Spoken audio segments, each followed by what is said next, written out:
Padre, y del Hijo, y del Espíritu Santo. Amén. Te invocamos, Espíritu Santo, Espíritu Divino, ven a nosotros, ilumínanos, conviértenos al Señor, despierte en nosotros deseos filiales hacia nuestro Padre Dios, y que reconozcamos a Jesús como nuestro Señor y Salvador.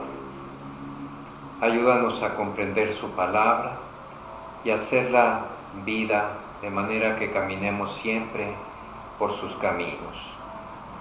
Tú que con el Padre y con Jesús vives y reinas y eres un solo Dios por los siglos de los siglos. Amén. Por el Padre, y del Hijo, y del Espíritu Santo. Dentro de este gran tema de la vida en Cristo, que es la vida moral, estamos viendo ahora la ley. La ley es la regla de conducta que tenemos tanto como sociedad como cada quien en particular para proceder correctamente en lo que hacemos sin dañar a los demás, buscando no solo el bien particular, sino el bien común. La ley suprema máxima es la ley eterna, es la ley establecida por Dios para toda la creación.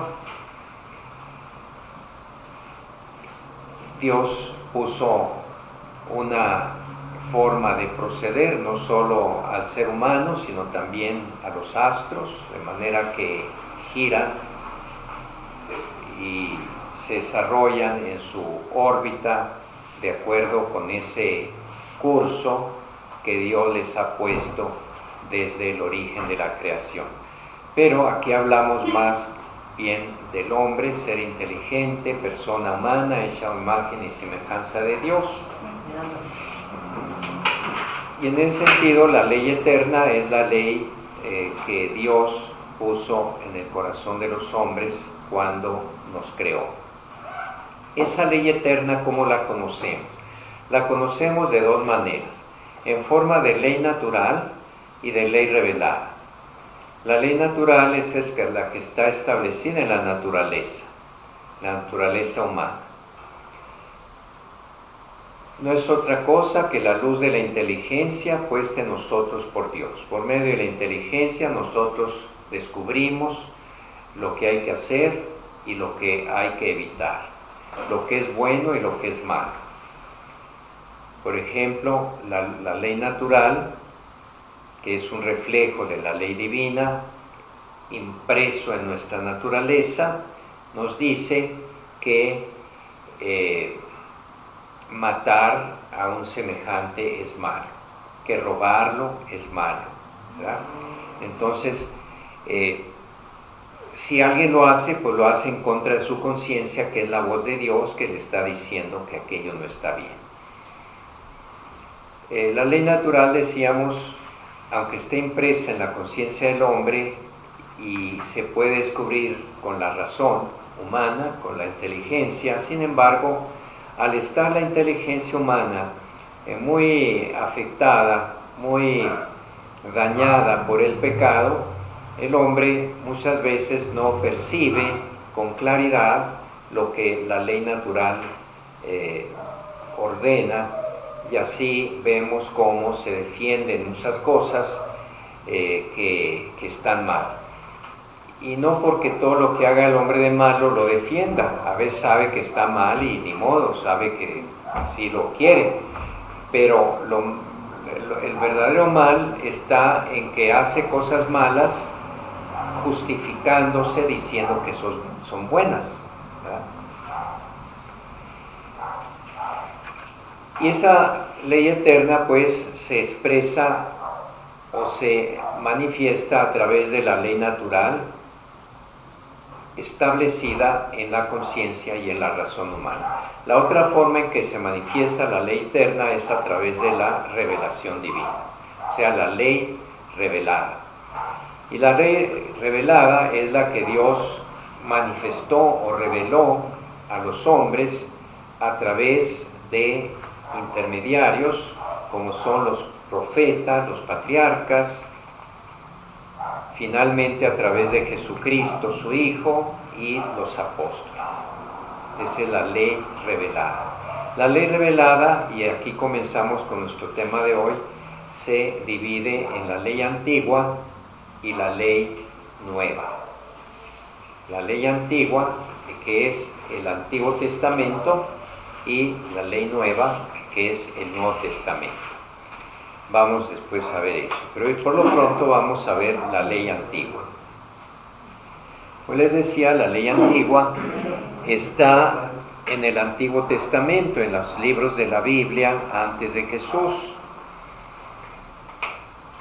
Es la ley, es el primer estado de la ley revelada. El segundo estado o estadio sería el Nuevo Testamento, la ley de Cristo. En la ley antigua destacan los 10 mandamientos, que son la misma ley natural, pero purificada de esa desviación o de esa ofuscación que hay en el hombre, como les decía, a causa del pecado original y de los pecados de los hombres. De manera que los hombres se ofuscan, se incapacitan muchas veces para ver a la sola luz de la razón lo que es bueno y lo que es malo. Entonces Dios en los 10 mandamientos tomó la ley natural, inspiró la ley natural a Moisés, que no es más que la ley natural, pero purificada, eliminando cualquier desviación para que nosotros que aceptamos la revelación divina percibamos con más claridad, con más seguridad esa ley natural, los 10 mandamientos. La ley del Antiguo Testamento, la ley dada por Dios a través de Moisés, la ley que está en los libros de la ley precisamente, y también en los libros sapienciales y en los profetas, en todo eso está manifestada la voluntad de Dios en el Antiguo Testamento. Es una ley santa, así la reconoce San Pablo, claro, porque proviene de Dios, es una ley espiritual, dice Romanos, es buena, dice Romanos, pero es todavía imperfecta. ¿Por qué es imperfecta viniendo de Dios? Porque Dios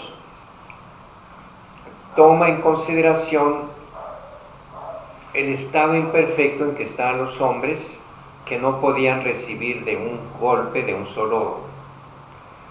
sola vez, su ley perfecta. Entonces los fue llevando poco a poco, ¿verdad? Por eso la ley antigua, en el Antiguo Testamento, vemos cosas como cuando le preguntan a Jesús, Moisés nos dijo que podíamos darle un certificado de repudio a la esposa y mandarla a su casa. Bueno, pues les dijo Jesús, eso lo hizo Moisés por la dureza de su corazón de ustedes, ¿no? Porque eran incapaces de comprender una cosa más sublime. Pero fíjense que no era así al principio. Un ejemplo muy claro está en la ley del talión, en que dice, si a ti te dan un golpe, pues tú puedes responder con otro golpe. Si a ti te sacan un ojo, sácale un ojo. O te tumban un diente, túmbale un diente al que te lo tumbó. Eso nos parece salvaje, pero en realidad en ese momento era un avance respecto a una situación de salvajismo peor, que era cuando Lamec, un descendiente de Caín, dice que por un solo moretón que le hagan va a matar a no sé cuántos. O sea, una venganza desbordada, ¿verdad? Desbordada. Entonces, ante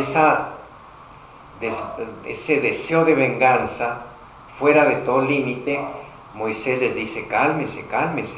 Si te hicieron un moretón, pues tú puedes hacerle un moretón, una herida por herida, ojo por ojo, diente por diente, pero no vayas a matar a la persona porque te pegó. ¿Me explico? O sea, Moisés supone un progreso respecto a una situación anterior. Pero luego viene Jesús y nos dice, si te golpean en una mejilla, pon la otra. O sea, lleva ya la perfección de la ley a lo máximo. ¿Sí está claro eso? Como la ley revelada no es imperfecta en el Antiguo Testamento porque sea imperfecto el legislador, que es Dios, sino porque toma en cuenta el estado primitivo de los hombres en aquel tiempo y los va llevando poco a poco, ¿verdad? Por ejemplo, la fidelidad, la fidelidad conyugal, ya la vimos con el divorcio, que se toleró, pero también con la poligamia vemos en personajes tan santos, tan buenos como era Abraham, que le dije a la misma esposa, pues ya que no podemos tener un hijo tú y yo, pues tenlo con la esclava.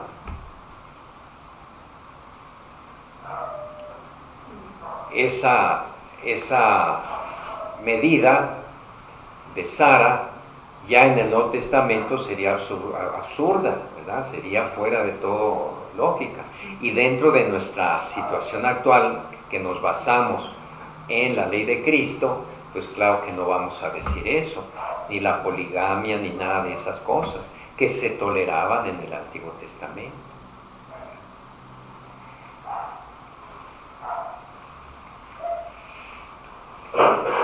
La ley, según San Pablo, tiene, tenía el objeto de señalar lo que estaba mal, pero no daba la gracia del Espíritu Santo para cumplir lo que estaba bien. Esa gracia debía venir por Jesucristo. Según San Pablo, tiene por función principal denunciar y manifestar el pecado. O sea, esto es malo, ¿verdad? Pero no ayudaba en sí misma a fortalecer al hombre para evitar aquello que la ley decía que es malo. No obstante, la ley constituye una primera etapa en el camino del reino.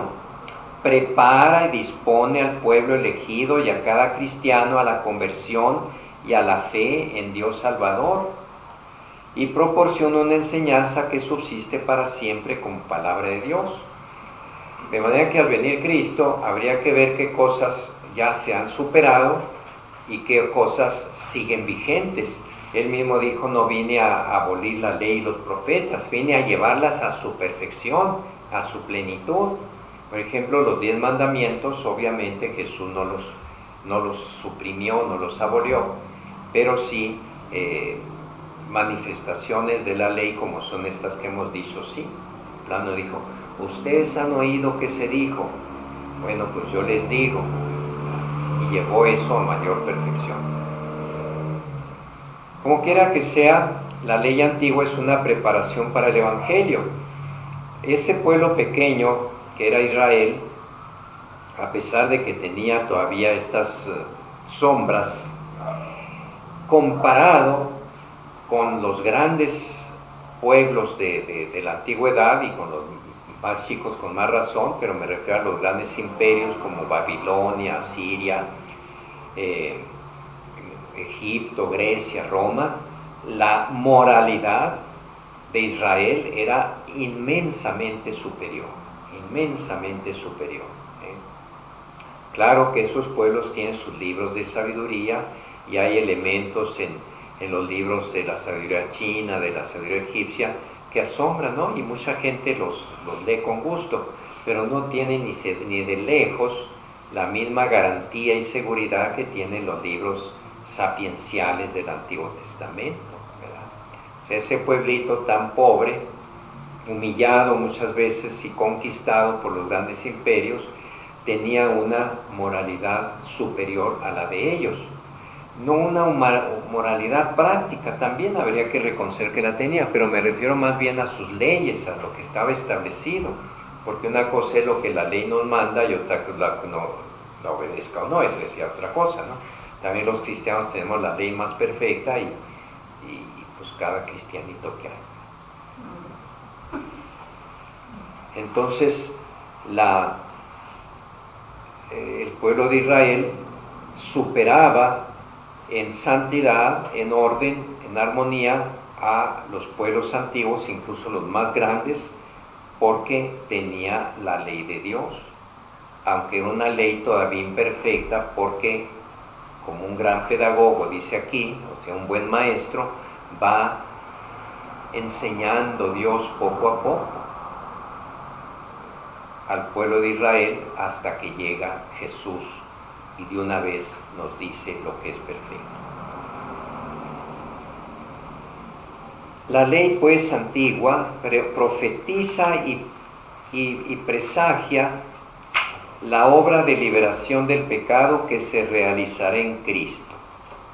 Suministra al Nuevo Testamento las imágenes o tipos, los símbolos para expresar la vida según el Espíritu.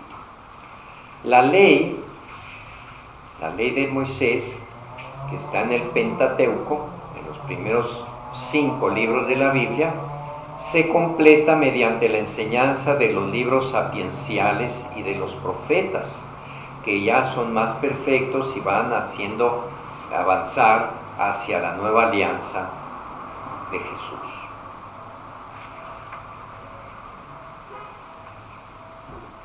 Nos dice Santo Tomás, fíjense, hubo bajo el régimen de la antigua alianza, o sea, en el Antiguo Testamento, gentes que poseían la caridad y la gracia del Espíritu Santo y aspiraban ante todo las promesas espirituales y externas, en lo cual se adherían a la ley nueva.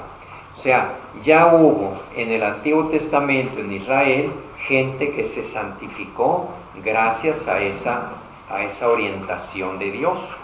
Por ejemplo, los patriarcas, los profetas, David, y eso que David pues cometió pecados gravísimos y sin embargo comprendió su pecado, se arrepintió, ¿verdad? Y Dios lo perdonó. Difícilmente podemos encontrar en los pueblos paganos ejemplos de santidad como se encuentran dentro del pueblo de Israel. Y luego viene la ley nueva o la ley evangélica, que entonces ya promulgada por el mismo Cristo, nos enseña una vida de perfección tan grande que los cristianos, que nos llamamos cristianos, después de 2000 años de tenerla, todavía ni siquiera la comprendemos y menos la cumplimos, no agraviando a los presentes. Pero es tan perfecta y tan santa que es un camino de santidad que se nos propone, y claro que muchos lo siguen y muchos llegan a cumplirlo. Es lo que llamamos los santos, ¿verdad? Canonizados o no canonizados, santos incluso que hay entre nosotros que conocemos, esta persona muy buena, esta otra que cumple también los mandamientos de Dios, que cumple tan bien los preceptos de la ley evangélica. Y los demás pues ahí vamos cayéndonos y levantándonos, pero tratando de ser fieles a ella.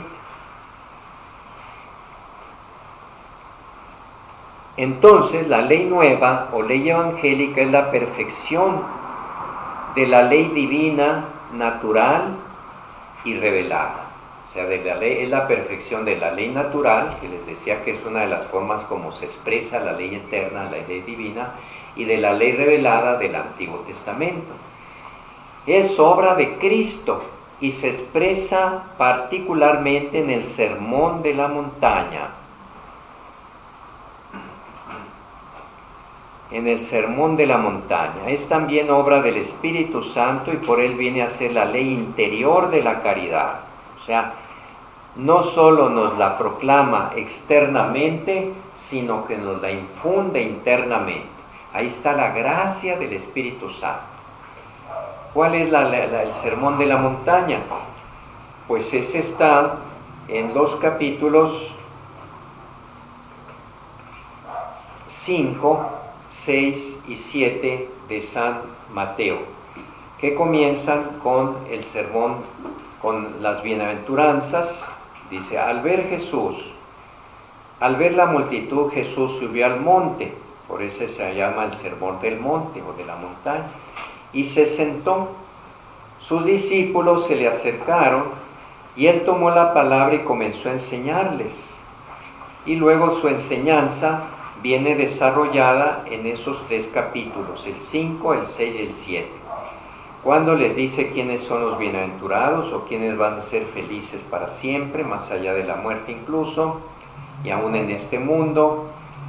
Les dice cómo sus discípulos deben ser sal de la tierra y luz del mundo. Les dice cómo él no vino a anular o a cancelar o a abrogar la ley de Moisés y a los profetas, sino a darle su pleno valor. Jesús enseña una justicia superior. Dice, si su justicia no es mayor que la de los escribas y fariseos, pues no han avanzado nada. Por ejemplo, dice, ustedes han oído que a sus antepasados se les dijo, no mates, pues el que mate a otra persona será condenado. Eso viene en la ley de Moisés, viene en los 10 mandamientos, no matar. Pero yo les digo que no es suficiente no matar, sino que cualquiera que se enoje con su hermano será condenado. O sea, que se enoje, lo insulte, lo maltrate. Al que insulte a su hermano lo juzgará la Junta Suprema, y al que injurie gravemente a su hermano será merecedor del fuego del infierno. O sea, Jesús dice, no basta no matar, porque muchos dicen, no, pues yo no robo ni mato, ¿para qué me confieso? Pero ¿cuántas veces allí en tu familia eres como un cuchillito de palo, nomás estás muele y muele? Nomás estás muele y muele, y eso no te lo reconoces que está mal. Si no estás en tu familia para moler, estás para hacer felices a los tuyos. Vean cómo pues. Y además dice como supremo legislador, oyeron que se dijo, y lo que dijo, eso que dijo Moisés por inspiración de Yahvé, de Dios, pero yo les digo, o sea, Jesús se pone como un nuevo legislador al mismo nivel de Dios en el Antiguo Testamento y superando a Moisés.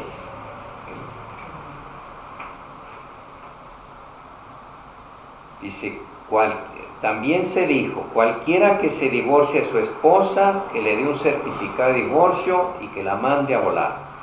Pero yo les digo que si se divorcia, a no ser que estuvieran unidos ilegalmente, la pone en peligro de cometer adulterio, y él, si se casa con otra, también comete adulterio. Qué difícil la ley de Cristo.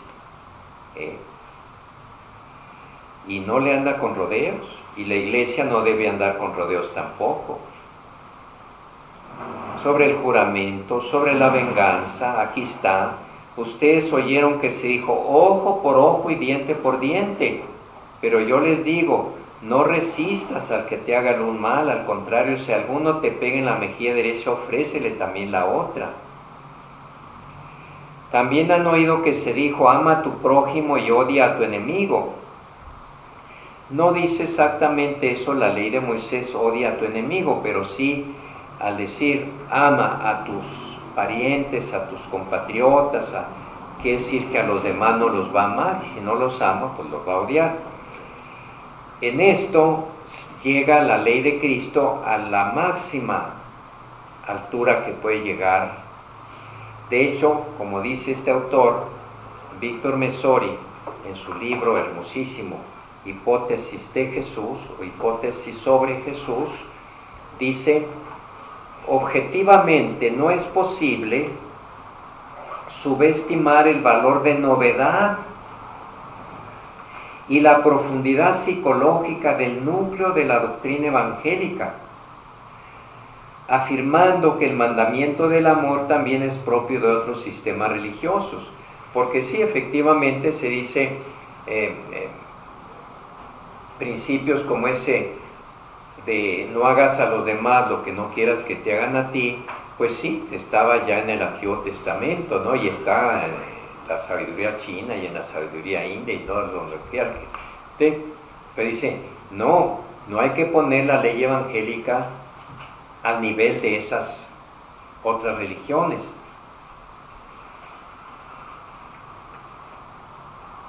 Hombres de ciencia modernos han hecho del cristianismo un sistema distinto de todos, clasificándolo precisamente como la doctrina del amor radical.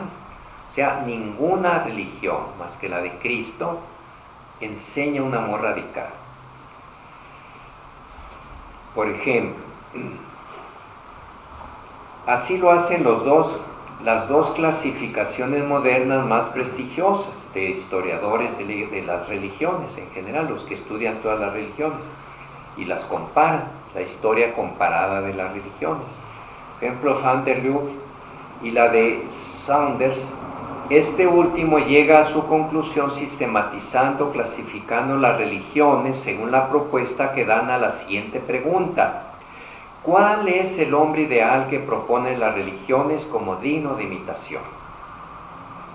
Y luego dice, bueno, es el hombre bello y valeroso para la mitología griega, los dioses del Olimpo, y los hombres de griego, el prototipo de la belleza. El guerrero disciplinado para los romanos y sintoístas japoneses. El hombre ideal, el guerrero disciplinado. Para los hebreos, el hombre justo. El hombre real para los confucianistas chinos. El asceta para los hindúes. El hombre totalmente sumiso a Dios para los musulmanes. Es lo máximo que puede ser un hombre. Solo para los cristianos, según nuestro prestigioso especialista, el ideal humano es el del santo. Y esa santidad está en el amor. Santo es el que ama. En efecto, la originalidad cristiana está no precisamente en el amor, porque eso también lo enseñan todas las religiones, sino en la idea inaudita del amor extendido incluso a los enemigos.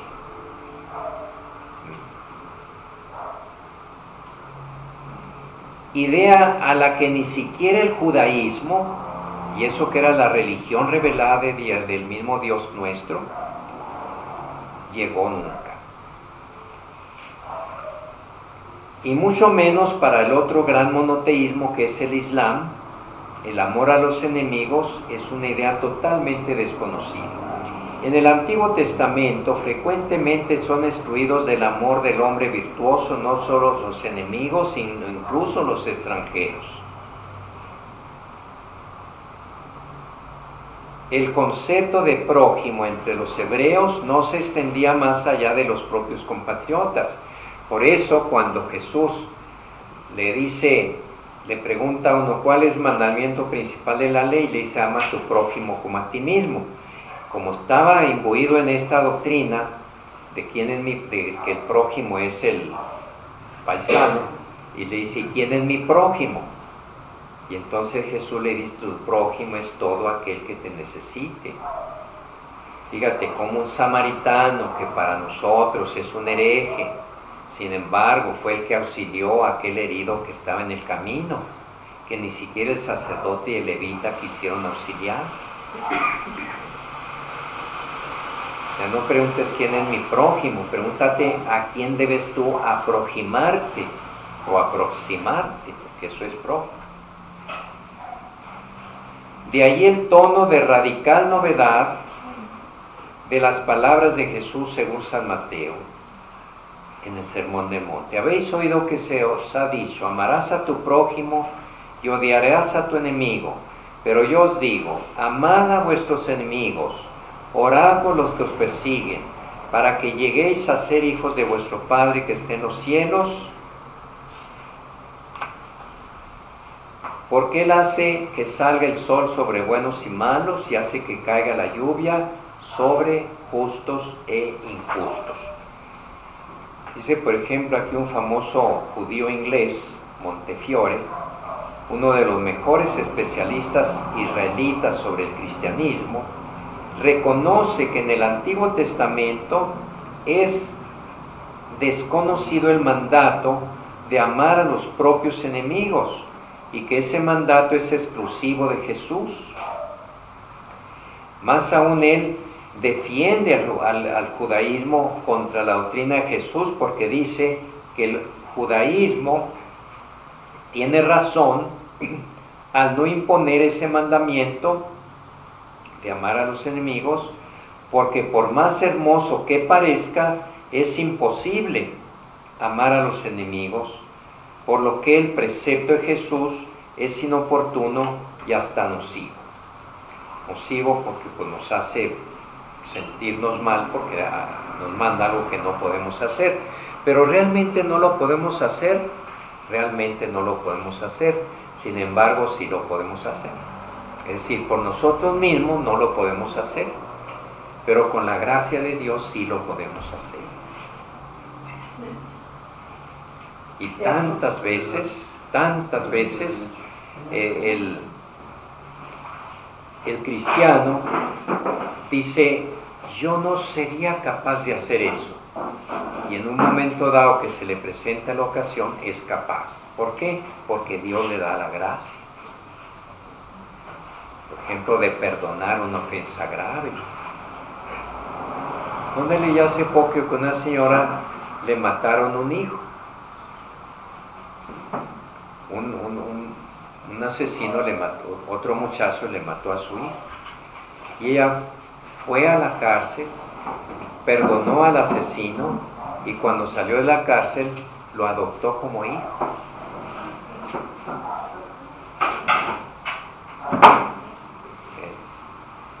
Porque claro, pues era un asesino porque era un muchacho vago de la calle que no tenía ni padre ni madre y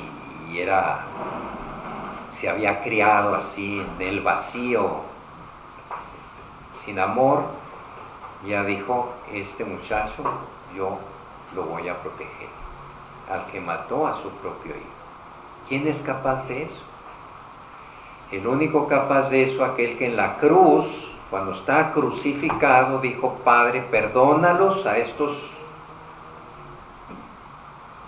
tales por cuales, porque no saben lo que hacen. O sea, su perdón llegó hasta decir que ni siquiera estaban haciendo un mal, subjetivamente hablando, porque ni siquiera sabían que Él era el que era. O sea, los disculpó. Entonces, ¿cómo va a ser uno capaz de hacer lo que hizo Cristo? Imposible. Pero Cristo nos da su gracia. Nos da su gracia.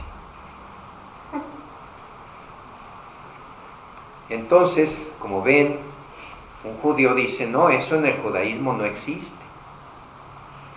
El amor a los enemigos. Además es algo fuera de, algo irracional.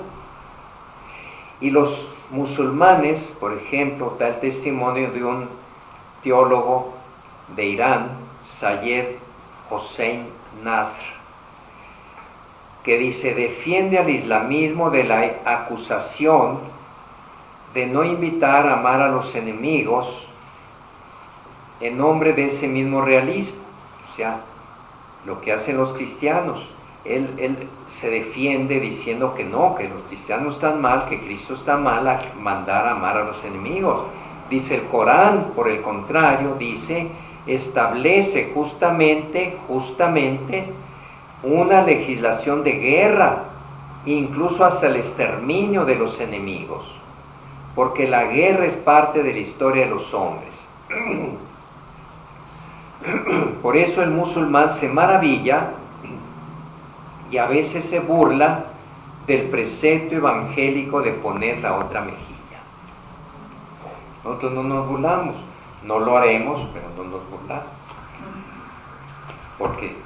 Pero, sin embargo, aún entre gente así, Dios les da a veces la capacidad. Hace poco iban en un autobús ahí por Kenia, por Sudán del Sur, Somalia y Kenia, un autobús, y subieron unos milicianos musulmanes, de esos como los del Estado Islámico, acá de Siria y de Irak, y luego comenzaron a preguntar quién era cristiano, y el que era cristiano lo mataban ahí mismo. Entonces un musulmán les dijo: ya no sigan matándolos, si quieren matarlos, mátenme a mí. ¿En qué acto tan heroico? Le dispararon, sobrevivió por un tiempo y al fin murió, pero ese musulmán fue capaz de dar su vida por aquellos cristianos, pero no era musulmán de corazón. Al contrario, los musulmanes le hubieran dicho: sí, mira, este es cristiano, aquel también, mátalo. Pero en todas partes hay gente buena, y en todas partes del Espíritu Santo inspira acciones buenas. Pero no está escrito en el Corán que se haga eso, y en el Evangelio sí está escrito. Esa es la gran diferencia. Entonces, esa ley nueva o ley evangélica de Jesús está en el Sermón del Monte principalmente, pero también la vemos en la misma vida de Jesús, en su ejemplo de vida, y después en las enseñanzas de los apóstoles. Por ejemplo, hay varios pasajes donde de una manera expresa los apóstoles, por ejemplo San Pablo, describe con minuciosidad lo que es la vida cristiana. Dice, por ejemplo, Romanos 12, capítulo 12: por tanto, hermanos míos, les ruego por la misericordia de Dios que se presenten ustedes mismos como ofrenda viva, santa y agradable a Dios. Este es el culto verdadero que deben ofrecer. No vivan según los criterios del tiempo presente, o sea, del mundo. Al contrario, cambien su manera de pensar, conviértanse, tengan otra visión de las cosas, no esa visión pagana. Por el encargo que Dios en su bondad me ha dado, digo a todos ustedes que ninguno piense de sí mismo más de lo que debe pensar, antes bien cada uno piense de sí con moderación. Porque así como en un solo cuerpo tenemos muchos miembros y no todos los miembros sirven para lo mismo, así también nosotros, aunque muchos, formamos un solo cuerpo y cada quien contribuye con lo mejor de sí mismo. Dice: ámense sinceramente unos a otros, aborrezcan lo malo y apéguense a lo bueno. Ámense como hermanos los unos a los otros, dándose preferencia y respetándose mutuamente.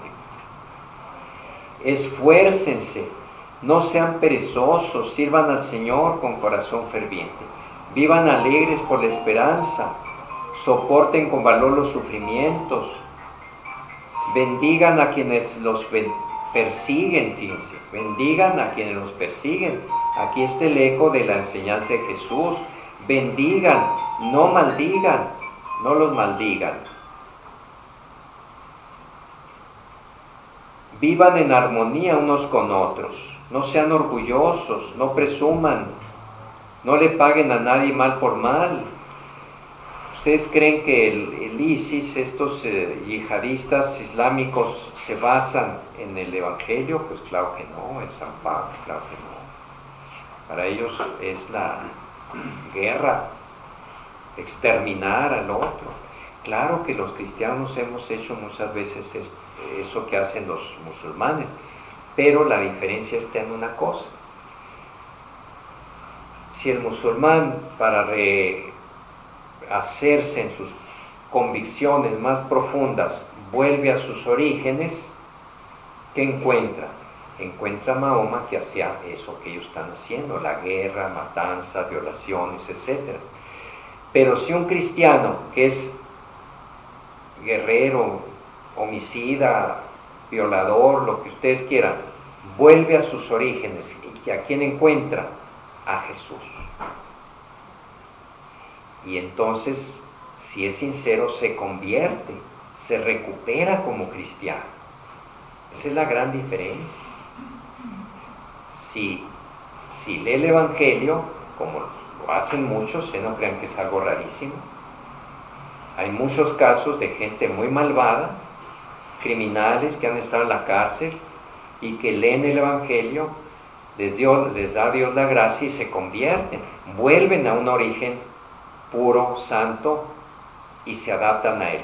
Mientras que un musulmán vuelve a sus orígenes, que es el Corán, y encuentra violencia y se hace más violento, o justifica su violencia.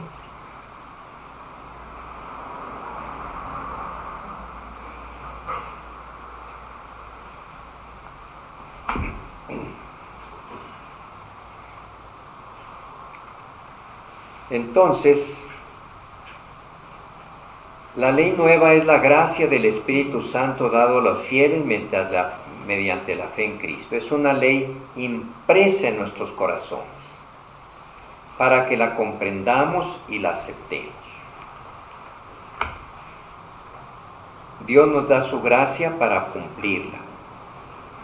Hay que abrirse a su gracia, ¿verdad? Desde luego, no resistirle. La ley evangélica da cumplimiento, purifica, supera y lleva a su perfección la ley antigua, como lo veíamos en la ley del talión, o en todo esto, el Sermón del Monte está muy claro, cada cosa que dice. En las bienaventuranzas da cumplimiento a las promesas divinas, elevándolas y ordenándolas al reino de los cielos. Porque las bienaventuranzas judías generalmente están puestas en lograr en esta vida, una vida pues mejor o pacífica o de bienestar, mientras que Jesús pone ese cumplimiento pleno y perfecto en la vida eterna. Se dirige a los que están dispuestos a acoger con fe esta esperanza nueva: los pobres, los humildes, los afligidos, los limpios de corazón, los perseguidos a causa de Cristo, trazando así los caminos sorprendentes del reino. ¿Por qué sorprendentes? Porque estas personas a las que la ley divina privilegia, pues son personas que el mundo desecha. Como dice el Papa Francisco, los descartados. Los pobres, los ignorantes, son los que no valen, quítese, ¿verdad? Como dice Santiago, si estás en una reunión, en una gran cena, y entra un rico, muy bien vestido, con anillos de oro, y ¿qué le dice? No, señor, pásele, pone ahí su asiento en primer lugar y no sé cuánto. Llega un pobre mal vestido y le dice: pues tú allá quédate y siéntate en el suelo. Es el criterio del mundo. ¿Por qué? Porque vemos la apariencia, pero no vemos el corazón. A lo mejor aquel pobre, a lo mejor, puede ser que no, pero a lo mejor es más bueno a los ojos de Dios que aquel rico. Padre, Sí. ¿puedo hacer una pregunta? Ajá. Estaba leyendo en la Biblia latinoamericana, en las explicaciones que vienen abajo sobre las Sí. bienaventuranzas, que Mateo pone 8 bienaventuranzas y Lucas 5. Ajá. ¿Por qué no son todas las bienaventuranzas las que pone Lucas? Porque no se copiaron uno al otro. Como ellos recogían las tradiciones vivas que venían y cada quien captaba lo que podía o se aprendía de memoria lo que sabía y eso lo escribía. Por ejemplo, si usted ve el Padre Nuestro en San Mateo y el Padre Nuestro en San Lucas, son muy diferentes. En San Lucas es más cortito, más compacto, ¿verdad? Y el que rezamos nosotros habitualmente está tomado de San Mateo, ¿verdad? Los tres sinópticos más o menos se repiten, pero más o menos. Si se repitieran exactamente, pues no serían tres, sería uno solo, ¿verdad? a veces hay cosas que solo traen uno de ellos, por ejemplo las parábolas del hijo pródigo, de la dracma perdida, pues la trae San Lucas, pero los demás no la traen. Entonces es que no olviden que cuando se escribieron los evangelios, eso que escribieron ellos ya corría de boca en boca, ya se conocía, ya la comunidad cristiana creía en ello, y ellos pusieron por escrito lo que lograron investigar, preguntar, ¿verdad? Lucas sobre todo, ¿verdad? Y sobre todo Lucas, que fue posterior, ¿verdad? Que fue posterior. Entonces, obviamente, es como si aquí somos 20, supongamos, y fuéramos a un gran evento, y después del evento, a los 4 o 5 meses les dijera yo, describan ese evento que pasó. Pues todos escribirían el mismo evento y dirían más o menos lo mismo, pero lo dirían muy diferentemente. Unos con más detalles, otros con menos detalles. Lo que captaron como Ajá, y lo que se acordaron. Ok. Por Gracias. eso. Pero no hay contradicción, ¿verdad? No, no.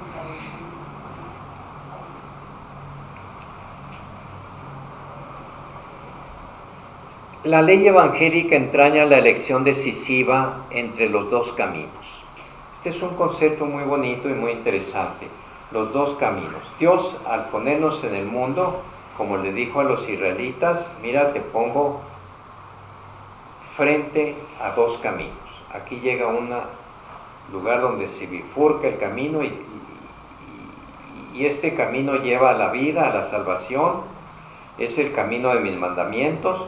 Y este camino, pues es lo que tú hagas, lo que te dé la gana, pero lleva a la perdición. Pero como eres libre, tú escoge, tú elige. Yo nomás te advierto. Es lo que hacen los papás cuando los hijos ya son mayores de edad. No los pueden retener en casa, no los pueden obligar a que hagan el bien, pero sí les dicen constantemente, mira, si tomas drogas, si robas, si te lanzas a esa vida viciosa, pues te va a ir mal. O si agarras el carro y te vas a todo vuelo, pues te va a ir mal, te puedes dar un accidente. Pero si haces esto y esto y esto, pues te va a ir bien. Entonces los padres, con más sabiduría que los hijos, porque han vivido más, y a lo mejor están más preparados en la fe, les señalan a los hijos lo que tienen que hacer. Pero finalmente los hijos escogen. ¿Y qué hacen los papás? Pues tienen que aceptar lo que el hijo escoge. Como aquel hijo pródigo que le dijo al papá, dame la herencia que me toca y ya me voy a darme la gran vida. Y el papá dijo, pues sí, ya tienes derecho, es mayor de edad, toma pues lo que te toca y vete, con dolor de su corazón.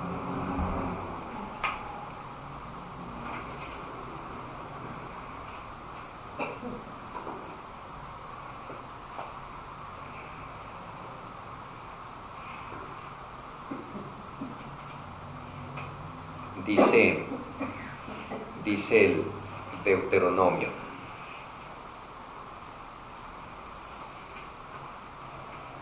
miren, les dice Yahvé al pueblo de Israel, hoy les doy a elegir entre la vida y el bien por un lado y la muerte y el mal por el otro. Si obedecen lo que hoy les ordeno y aman al Señor su Dios y siguen sus caminos y cumplen sus mandamientos, leyes y decretos, vivirán y tendrán muchos hijos, y el Señor su Dios los bendecirá en el país que van a ocupar. Cuando llegaron después de la caminata por el desierto, después del esclavitud de Egipto, que iban ya a tomar posesión de la tierra prometida. Dijo, ya van a ser libres, van a tener su propia tierra, su propio país, no van a ser esclavos como en Egipto, pero, cuidado, pueden ser esclavos del pecado.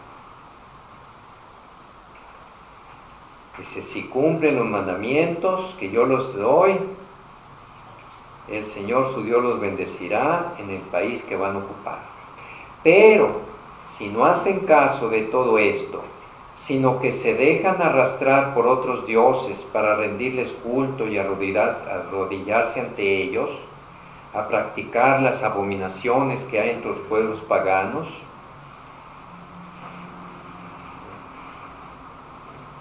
entonces morirán.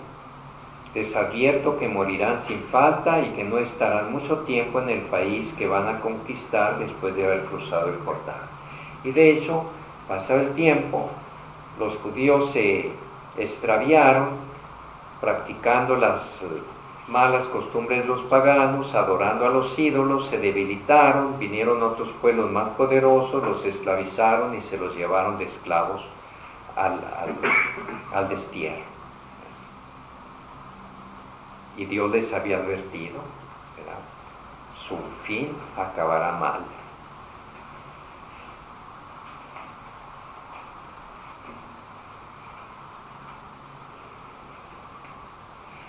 Y en Mateo más o menos dice lo mismo. Por ejemplo, en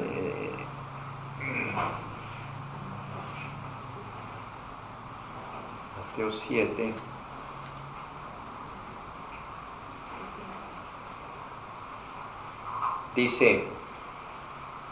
lo dice de otra manera Jesús: por tanto, el que me oye y hace lo que yo le digo, es como un hombre prudente que construyó su casa sobre roca.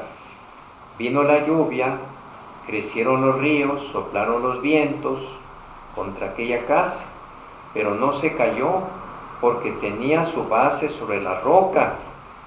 ¿Cuál es esa casa? Es la vida de uno, ¿verdad? Pero el que me oye y no hace lo que yo digo, es como un tonto que construyó su casa sobre la arena. Vino la lluvia, crecieron los ríos, soplaron los vientos, las dificultades de la vida, las tentaciones, y la casa se vino abajo, hecha un gran desastre. Ahí están los dos caminos, ¿verdad? A todos nos pone Dios frente a dos caminos, pues desde que nacemos. Mira, aquí o acá, tú escoges. Toda la ley evangélica, pues, está contenida en el mandamiento del amor. Esta es la ley, la regla de oro. Todo cuanto quieras que te hagan los hombres, hazlo tú a los demás. Toda la ley evangélica está contenida en el mandamiento nuevo. Amarnos los unos a los otros. Pero ¿en qué está lo nuevo del mandamiento de Jesús? Porque amar al prójimo, ya decíamos, lo dijo Moisés, y muchas religiones, o toda la religión dice ama a los demás. Lo nuevo del mandamiento de Cristo está como yo los sé amar. No se amen unos a otros de cualquier manera, como yo los he amado. Y yo los he amado a pesar de ser malos, a pesar de ser pecadores. Cuando todavía éramos pecadores, Cristo vino y murió por nosotros, dio su vida por nosotros, amó a sus enemigos, ama a sus enemigos, los invita a arrepentirse y los perdona. Entonces, ese mandamiento nuevo es realmente nuevo y es exclusivo de Jesús. Ninguna otra religión lo tiene. Lo tiene en parte, amar a los demás, pero amar hasta el sacrificio de sí mismo, amar hasta que duela, como decía la Madre Teresa, amar a unos desarrapados que están tirados ahí en la calle, cubiertos de gusanos, caídos en una alcantarilla de agua sucia, así levantarlo y bañarlo y llevárselo a su casa, abrazarlo, morirse en sus brazos, como morían muchos de ellos, por lo menos, si no sobrevivían, morían limpiecitos, con una muestra de amor. Eso no lo tiene nada. ¿Dónde hay una Madre Teresa que no sea católica? O cristiana, ¿verdad? Por ejemplo, la Cruz Roja fue inventada por un cristiano, no era católico, pero era cristiano, se inspiraba en el Evangelio, Después está la media luna roja, como a imitación de la Cruz Roja, pero no nació dentro de los países musulmanes, nació dentro de los países cristianos. Al sermón de la montaña, pues, hay que añadir la catequesis moral y las enseñanzas de los apóstoles, como ya vimos ahorita con San Pablo. La ley nueva es llamada ley de amor porque hace obrar por el amor que infunde el Espíritu Santo más que por el temor. Se le llama también ley de gracia porque confiere la fuerza de la gracia para obrar mediante la fe y los sacramentos. Ley de libertad porque nos libera de las observaciones rituales y jurídicas de la ley antigua, nos inclina a obrar espontáneamente bajo el impulso de la caridad. El que va a misa los domingos solo porque es la ley, pues no es libre. Pero el que va a misa los domingos porque sabe que va a adorar a Dios, que le va a dar gracias, que se va a unir a la persona más amada de su vida, que es Jesucristo, que murió por él, va con gusto a misa.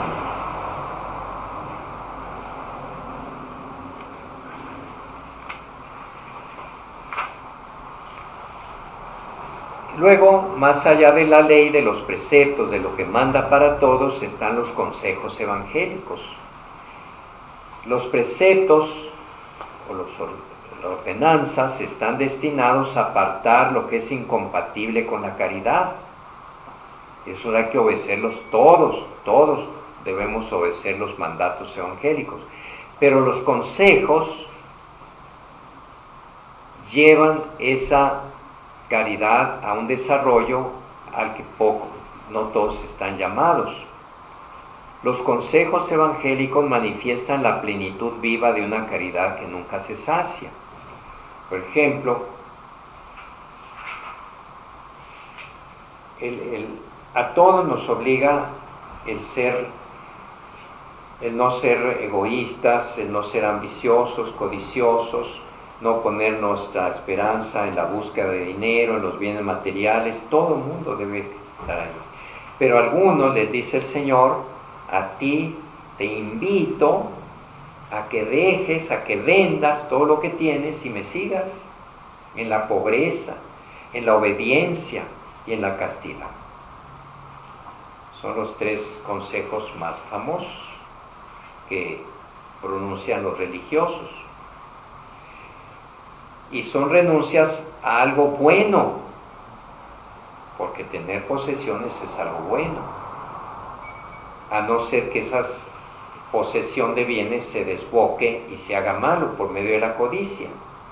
Pero tener posesiones es bueno. Todo el mundo quiere tener su casa, su carro, su dinero para pasearse, para vivir bien. Es justo. Y disponer él libremente de su dinero. Pero el religioso no puede disponer, no tiene nada propio. También es lícito tener uno su propia libertad de decisiones, y el religioso renuncia a su propia libertad y se pone bajo la obediencia de otro. Es lícito, es bueno casarse y hacer uso de la sexualidad, y el religioso le dice Dios: a ti te invito a que seas un signo de lo que todo mundo será en el reino de los cielos, donde nadie se casará, sino que todos serán como ángeles de Dios, porque habrán llegado a la perfección del amor, como era el Evangelio el domingo pasado. Y ahí terminamos.